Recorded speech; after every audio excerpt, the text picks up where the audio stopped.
Welcome back to another segment of Beer 101 at TBH. I'm your host Jay from thebeerheads.com. Let's get into today's segment, how to review a beer.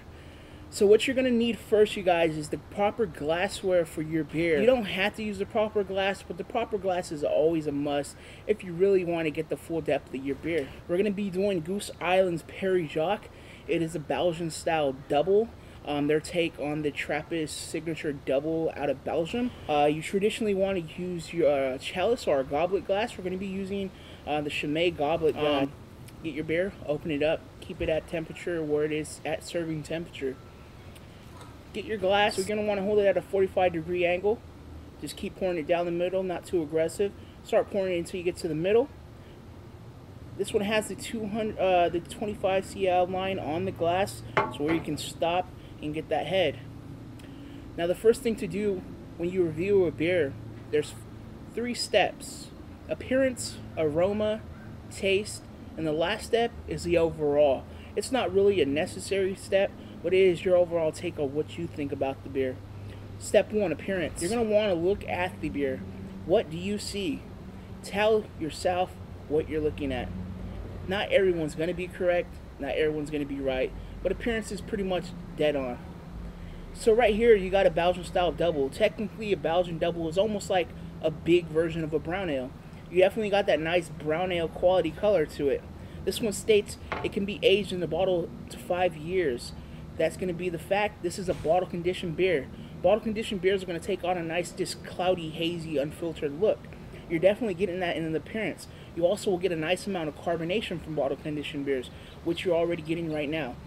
Technically, you should be getting a rocky white head on bottle conditioned beers. It's not going to be a white head all the time, but a rocky head. This one, it lost its head.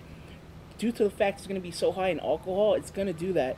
But on appearance, it's definitely dead on what a double is a take on a double. You're going to get that nice light brown ale quality, unfiltered hazy look, huge amount of carbonation bubbles, big ones just sticking to the glass, and that rocky head.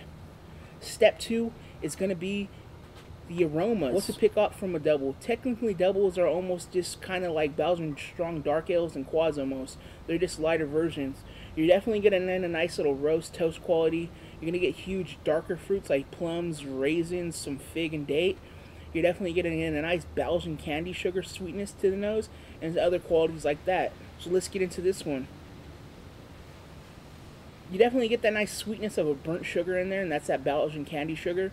You get a subtle amount of alcohol. You're going to expect that from something that's so high in ABV.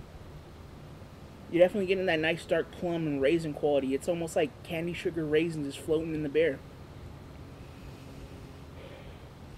You're definitely going to get that nice toastiness, breadiness, almost like huge just malty characters popping in the nose. You're definitely going to get some nice roasted qualities as well. It's not going to be like a stout where you get coffee roast. It's just going to be a nice caramelization roastiness from the malt. Step 3, taste. Exactly what you smell in the aroma, you should be tasting in the palate. Belgian doubles are almost going to be significant to be just like the aroma. So let's get into this one and cheers, you guys.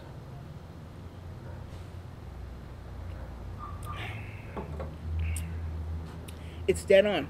You're definitely picking up all those qualities in here. The only thing that's different, you're going to probably pick up a little bit more booze in this on the palate than you are the nose. But at the same time, all the characteristics and complex qualities of dark fruits in here like plum, raisin, date, and fig will give off a nice sweetness that will balance out the alcohol, or it won't be too harsh on the palate. So definitely you're going to want to taste and tell us what you think about that taste.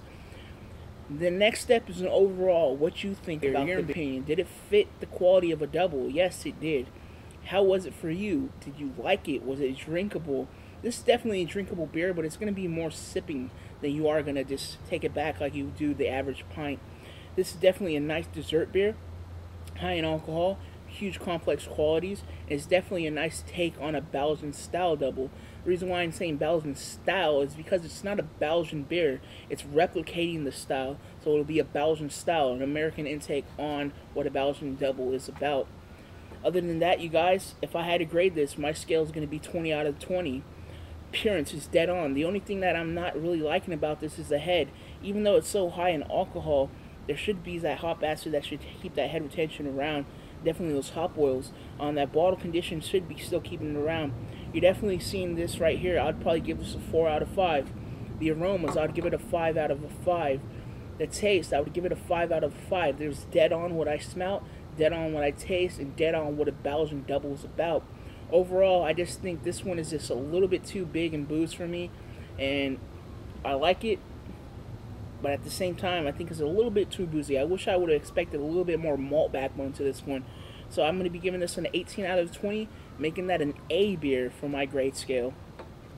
That is how you guys grade a beer. You don't have to use my grading scale. You can use your own grading scale. I also go on the BJCP, which is the Beer Judging Certificate Program. And you also go on there, you can search the proper way what the style's about and everything about a beer to the take on what the beer should be tasting, the aromas. You follow those guidelines, you're going to properly grade a beer. But if you're going to do it as an average beer tuber and just review a beer and grade it on your own scale-wise, like I do, but at the same time I still follow those guidelines in a way, you will properly grade your own beer and rate it and what you think. Not everyone's palate is going to be the same. Remember that. But till the next time, you guys, this is another segment at Beer 101, how to review a beer.